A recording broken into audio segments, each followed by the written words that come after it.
Hi, I'm Ted. Welcome to the Play's the Thing, where we work to put the play back in Shakespeare. In today's video, I'm going to show you 7 memorization tricks that I use with my students to get the text from here to here.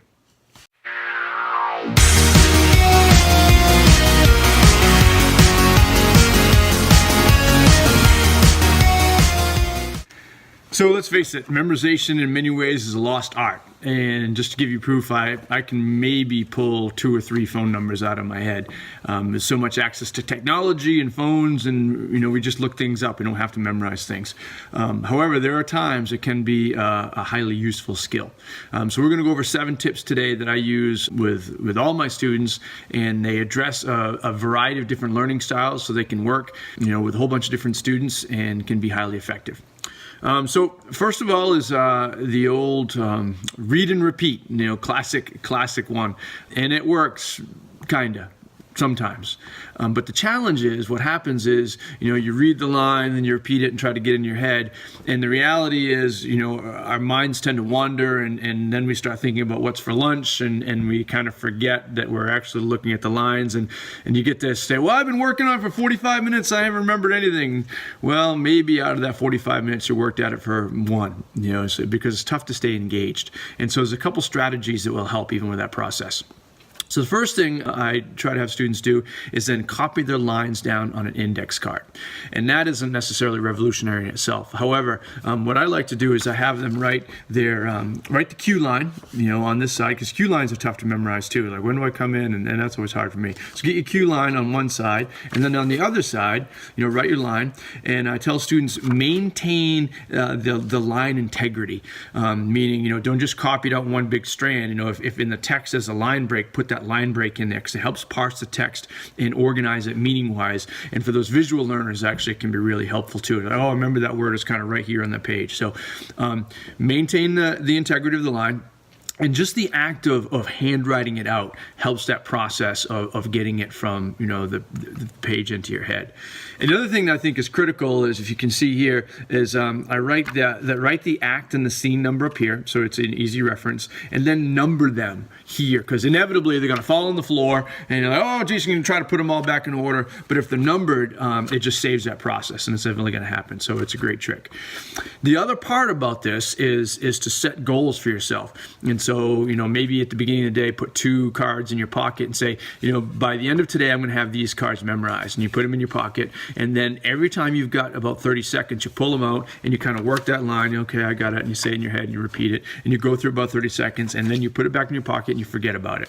And then you come back a little bit later in the day, maybe, for students, if you're leaving class, you're going to the next class, pull it out, go over again. Just before lunch, pull it out again. After lunch, pull it out again.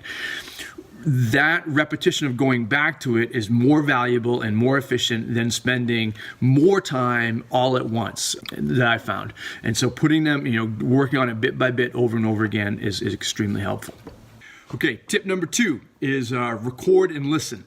I'm not sure what it's like in any of your schools, but in ours or in study halls and things like that, the amount of earbuds that are in is constant. Like, so much time spent listening, which isn't necessarily a bad thing. And so one strategy is use a vocal recorder on your phone, read the lines, record them, and then you can listen back to them. So you've got your own little podcast going. And that works great for auditory learners. It's also good in the sense that you can be kind of involved doing other things. Maybe you're driving in the car and you can be listening to it, obviously stay safe. You can be washing dishes. You can do some things like that where your hands are busy, so you're still doing some other things, but at the same time, you're getting the repetitions and hearing it. So that can be highly effective as well. Okay, strategy number 3. And admittedly, this one can be tedious. It takes time, and I wouldn't recommend doing this for an entire, for all of them. However, I find it really effective for those slippery lines that for some reason just don't seem to stick in your head, and maybe the wording is odd or something's confusing. So this one, I try to do it one word at a time.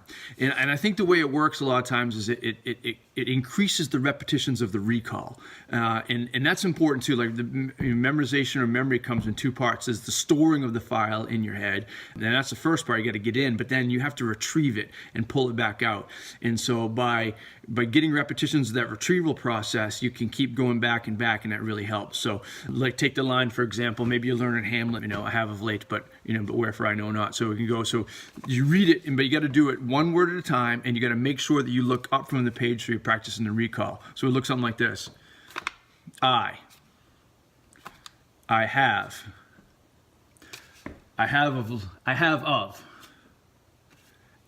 of late. I have of late and you keep going and on like that way. And that helps that recall process, and I find that particularly useful, like I said, for those slippery lines. Tip number 4. Like tip number 3, I find this one incredibly challenging and tedious, and it's not for all scenarios. However, it's also a really good one for smoothing out tricky lines. Maybe there's a particular line that you kind of got memorized, but it's like choppy in the recall. And so work at trying to recite it backwards. Start at the end of the line and work back. And what happens is your brain has to sort of reorganize and go back and forth and try to find the relationships between the words, and that helps forge sort of different neural paths to help the recall. So if you did best line, it is a tale of sound and fury signifying nothing. Let's see if I can even do it. Nothing signifying fury.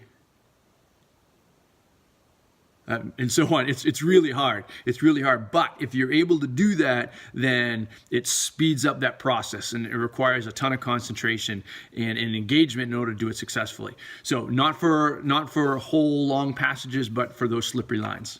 Okay, this next one is one of my favorites, and I find it incredibly effective. I've been able to get students to memorize good chunks of text in a relatively short amount of time. And what you do is you draw quick pictures, like pictographs, almost like visual puzzles. And students have to try to associate an image with that word, and by the process they stay engaged. And then again, I think that your brain processes images different than language, and so it creates sort of a duplicate file, maybe in a different place, but it can be highly effective. So for example, let's work on Romeo's line. But soft, what light through yonder window breaks. So, but, all right, well, I'm just going to draw a but, and then soft, here's my pillow here, but soft, what light, I'm going to draw a lamp, it's a beautiful lamp, but soft, what light through, I'm going to draw just an arrow to symbol that, yonder, I'm going to make yonder a sort of swooping arrow, through yonder window, here's my beautiful window, breaks, I'm going to draw a crack in the arrow, but soft, what light through yonder window breaks, it is the east, I'm going to draw a compass, there it is the east, and Juliet, make a beautiful picture of Juliet. There she is, she's smiling, she's got long, beautiful flowing hair. And Juliet is the sun, draw a sun, like that. Arise, just an arrow up. Arise, fair sun.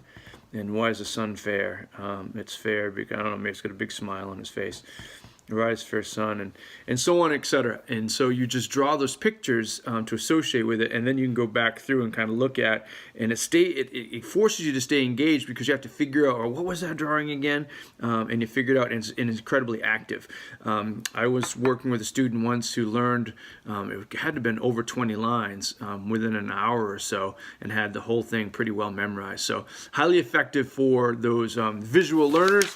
If you want to get a closer look at some of my beautiful artwork, don't be intimidated. It takes years of talent and skill. It takes years to develop that talent and skill. So just associate the words. All right, strategy number 6. Very similar to the pictographs, but now we have a collection of objects, which allows it to be a little bit more kinesthetic and a little bit more malleable because you can move things around a little bit. So I have here, I don't know if you can see this here, a collection of just sort of ordinary objects. I got some keys and some glasses and a book and things like that. So organize, just pull the stuff out of your backpack or a closet, whatever. And then the game is to associate an object with with the word from the text. And then you can move them around. So for example, let's say we're going to work on Caesar, on Mark Antony's line, I come to bury Caesar, not to praise him. So what do you got here? See, I. Well, I have some glasses here, that I glasses. So I, and then I come. Well, you need a car sometimes to get places, so you can come to someone's house by driving. So I come to bury. Well, it seems like I've been buried in my reading lately. So I come to bury Caesar. Caesar was stabbed, so we'll have the scissors be the Caesar. I come to bury Caesar. Not, well, I got an elastic band here, so sometimes that can be put in knots. In fact, I might even tie a knot in it to help with my memory here. Not to, well, the only thing I got left is a pencil, but I suppose you can write people's praises to it. So I come to bury Caesar, not to praise him. And once you get that going, now you work in different orders. Oh, Caesar, come, not, bury, I, and then go back and all over the praise, I, praise, not.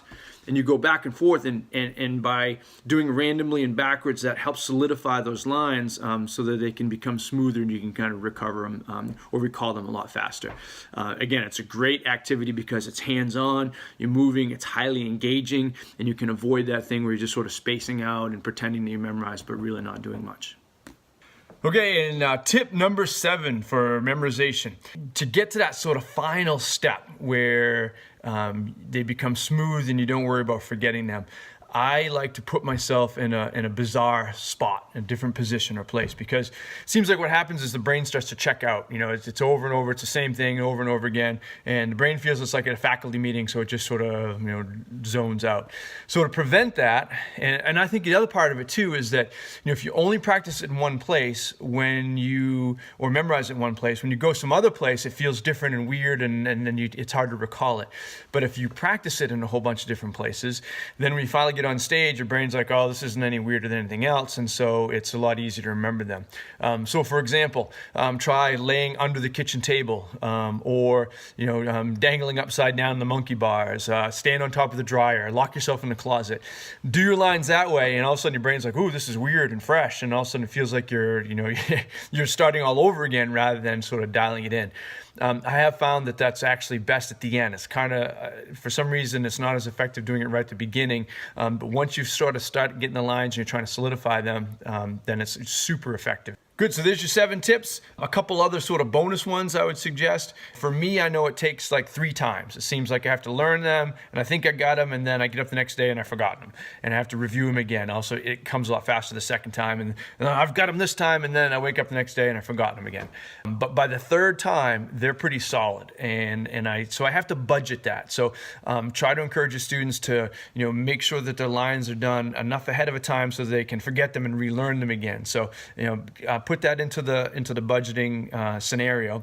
And I would say also, again, can't emphasize this enough, much more effective to do it in short chunks, 30-second, 1-minute, couple-minute chunks at a time, and do that multiple times over the course of the day, then try to spend 45 minutes at night, or worse yet, 3 days before the performance. And that seems like it's a recipe for disaster. So, really work at creating that schedule and staying on that schedule so you can test yourself early and you'll be much more successful. So I hope this video has been helpful. If it has, certainly appreciate you hitting the like button. Certainly would appreciate the subscriptions as well. I thank you for your time, and please let me know how it goes. I'd love to hear from you in the comments below. Until next time, I hope you're putting the play back in Shakespeare.